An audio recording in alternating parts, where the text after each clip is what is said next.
Hello and welcome to the home information session. And we sure appreciate the hosts who've opened their homes to us to allow us all to hear more about our extended campus and the vision of launching a new ministry in town. Wreck the roof. A roof wrecker is someone who is willing to step out in faith, someone who may not have all the answers, may not have all the details, but understands that where Jesus is, that's where we want to be. Where Jesus is working, we want to align ourselves, our lifestyles, our time, our talents, all that we have, to what God is doing. And that's the whole purpose of this mini campaign, is to align ourselves with what Jesus is doing. Several years ago, God began to birth in my heart a vision of planting multiple campuses in our community, or extending our campus, because the way to reach people for the Lord today has to change from what it was effective 20 years ago. We are reaching a new generation of people with the gospel. Our community is changing. We're changing. And so what worked 20 years ago doesn't work necessarily today. So God began to birth this vision in me several years ago about satellite campuses, replicating our DNA, our mission-mindedness, our emphasis on the gospel, on children ministry and youth ministry, upon adult ministry, and many of the distinctives that have made Hanfield unique, replicating that DNA in our surrounding communities in smaller venues where people can come in an intimate setting and come to know Jesus as we know him. I said many times that you don't get a vision gets you. And when this vision got a hold of me, I haven't been able to let go of it ever since. And so that's how this whole vision began to emerge in my heart. We prayerfully considered the next steps. I realized early on that one of the important steps of extending a campus somewhere in our community was to find the right campus pastor. And so I began to mentor several people in our congregation. I asked several of them to pray about being on a list of potential campus pastors, and one of those was Dave Moore.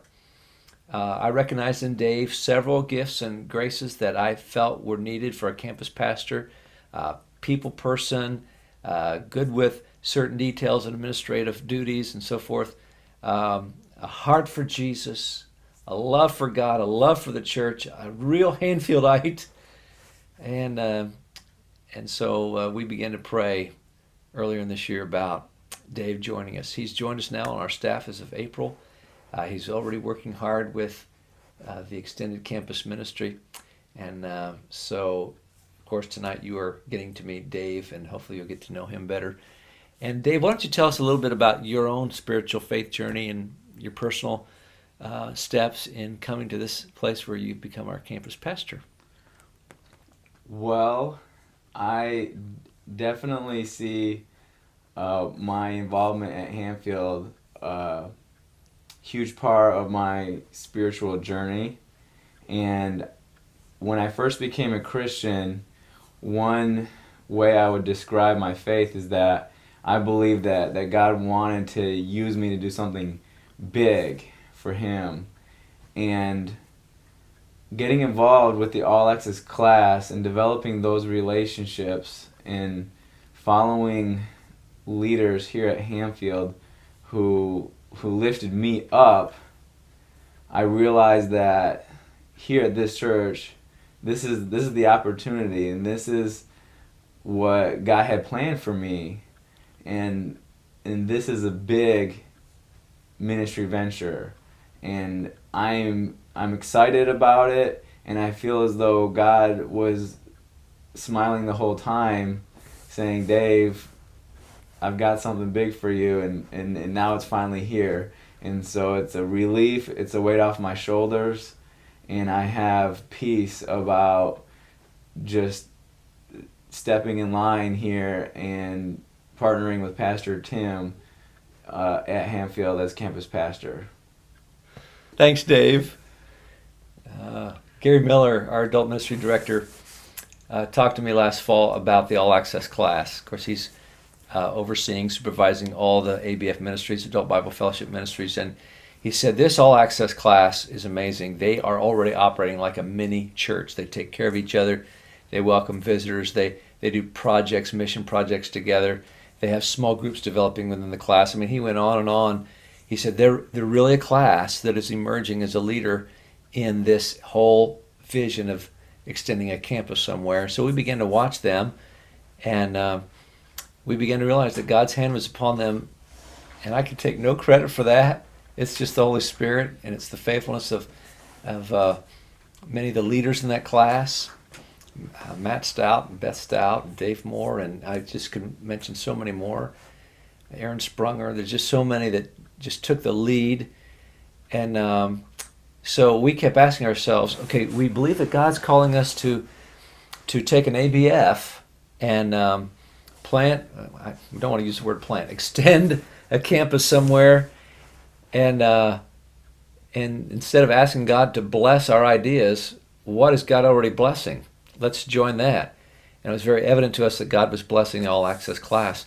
But then there was a defining moment for that class that seemed to really cause them to emerge as a viable group, as a solid fellowship for this whole idea. And actually, that defining moment came out of tragedy. And in fact, I was gone. I was on my way to Hawaii with my wife on our 25th anniversary trip when we heard the tragic news of a shooting in Marion. And Dave, why don't you tell what happened?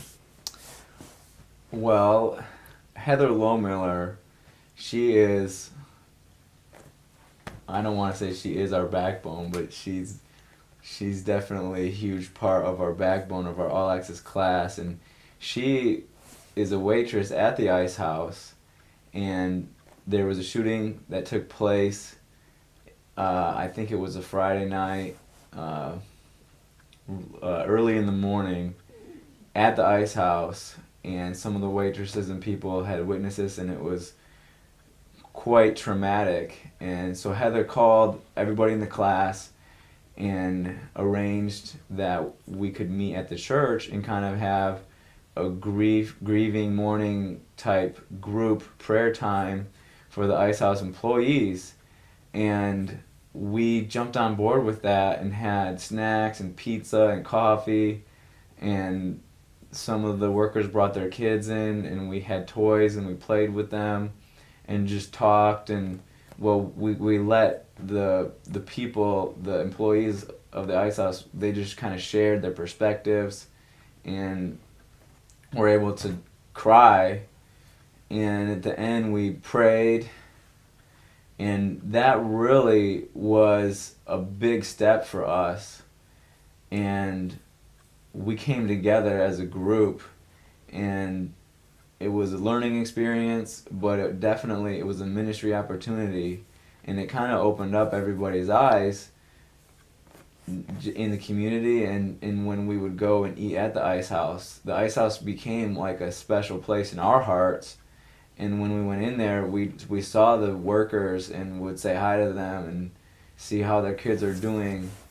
And that right there, I think, was a step of growth for our class, just to become more like Christ and have his love be radiated.